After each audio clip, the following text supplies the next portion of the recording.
Welcome to Infidelity Truths. Before we dive into today's gripping story, please take a second to like this video and subscribe to our channel. Your support helps us create more thrilling stories just for you. Let's begin. I thought I knew who I was. Maybe that was the first lie I told myself. At 24, I had what people dream about. A steady job, a cozy apartment, and a boyfriend, Ethan, who loved me in a way that felt like a warm blanket on a cold night. We met in college at a late-night study session in the library, him sneaking me coffee past the no drinks sign. He was charming, dependable, the kind of guy who'd show up with takeout when I was stressed and plan camping trips just because I mentioned I loved the stars. We had a rhythm, a shared dream of a house with a porch, 2 kids, and a cat named Juniper. It was a good life. A safe life. And for years I thought that was enough. But safe can start to feel like a cage when you're not paying attention. It wasn't Ethan's fault, not really. He was steady, always there, always planning. He'd leave sticky notes on the fridge with silly doodles. Talk about our future like it was a book already written. But somewhere along the way, I started feeling like a character in someone else's story. The restlessness crept in slowly, like fog rolling over a lake. I'd lie awake at night, staring at the ceiling fan, wondering if this was it. If this was all I'd ever feel. That IT started with a girls' night out. My friend Lila insisted I needed to get out of my sweatpants and live a little. Ethan wasn't thrilled. "Why do you need to go to a bar?" he asked, not angry, just confused. "We've got wine here. We can binge that show you like." I told him it was just one night, that I missed Lila, that I'd be home by midnight. He kissed my forehead, said, "Have fun, but text me when you're heading back." Promised I would. I didn't. The bar was loud, pulsing with bass and neon lights. Lila was off dancing, and I was sipping a gin and tonic when I met him. His name was Julian. He was leaning against the counter, all sharp cheekbones and leather jacket, with a grin that felt like a dare.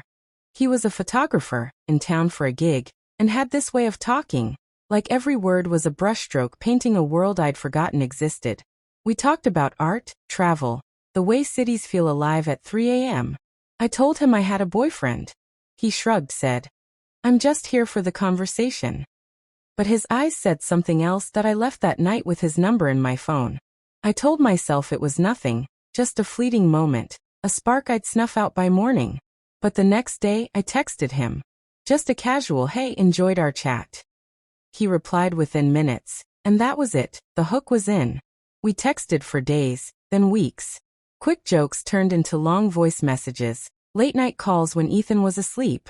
Julian's voice was low, teasing, pulling me into a version of myself I didn't recognize. Bold, reckless, alive. I told myself it was harmless. I wasn't crossing any lines. Not yet. Then came the second invitation. Julian was shooting a gallery opening downtown, and asked if I'd stop by. "No pressure," he said. "Just thought you'd like the art."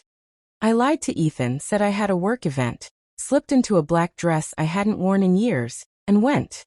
The gallery was all exposed brick and soft lighting.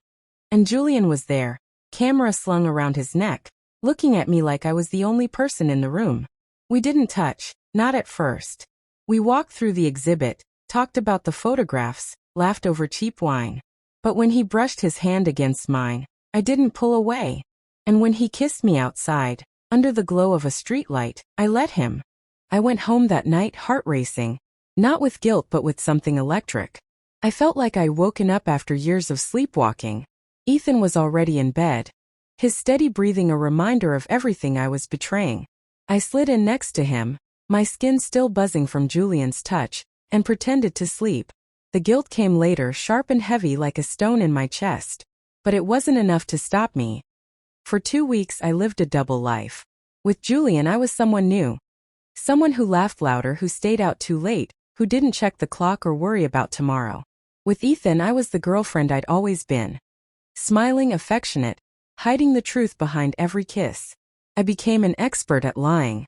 I'd delete texts, clear my call log, save Julian's number under a fake name. I told myself I could keep it separate, that I could have this secret and still come home to Ethan's arms. But secrets have a way of bleeding into everything. It all fell apart at a rooftop dinner Ethan planned for our anniversary. He'd booked a spot at this new place with fairy lights and a view of the city skyline. I wore a dress he loved, tried to focus on him, on us. But halfway through dinner I saw Julian. He was there, of all places, working a side gig as a bartender. Our eyes met and my stomach dropped. He didn't approach, just watched, his expression unreadable. I could barely eat, my hands trembling under the table. Ethan was oblivious, talking about a trip we should take, maybe to the coast. Then during dessert he pulled out a ring. The restaurant seemed to freeze.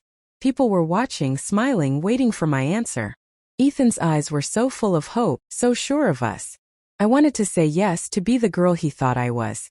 But all I could see was Julian's face across the room, and all I could feel was the weight of my own choices. "I can't," I said, my voice barely a whisper. The silence that followed was deafening. We left without speaking. In the car, Ethan's hands gripped the wheel so tight his knuckles turned white. "Is there someone else?" he asked, his voice breaking. I couldn't lie anymore. "Yes," I said, and it was like the air was sucked out of the car. He didn't yell, didn't cry, just nodded like he'd been expecting it. When we got home, he asked me to tell him everything. So I did. I told him about Julian, about the text, the kiss, the nights I'd lied. I told him I didn't know why I did it, that I was confused, that I still loved him. But he just looked at me hollow and said, "You don't destroy someone you love." He slept on the couch that night. The next day he asked me to leave. I packed a bag, left the key on the counter and walked out. Julian didn't answer my calls. By the time I realized he'd blocked me, I was already crashing at Lila's place, sleeping on her lumpy futon, surrounded by her plants and her pity. I'd lost everything. Ethan, Julian, the life I'd built, the person I thought I was. Now, months later, I'm still picking up the pieces. I see Ethan's updates online sometimes, him hiking, smiling with friends, Juniper curled up by his side. He's moving on, or at least he's trying. Me, I'm stuck replaying that night, wondering why I couldn't just choose him, choose us. I started therapy and it's helping slowly. My therapist says I was running from myself, not Ethan. That I didn't know how to be alone. So I chased chaos to feel something else. She's probably right. I don't know if I'll ever forgive myself. I don't know if Ethan will ever forgive me either. But I'm learning to sit with the silence, with the guilt, with the girl I became and the one I want to be. Love, I'm starting to think, isn't just about passion or safety. It's about choosing someone even when it's hard. Even when you're scared. Even when you're not sure who you are. I didn't choose Ethan when it mattered most. And that's a regret I'll carry for a long, long time.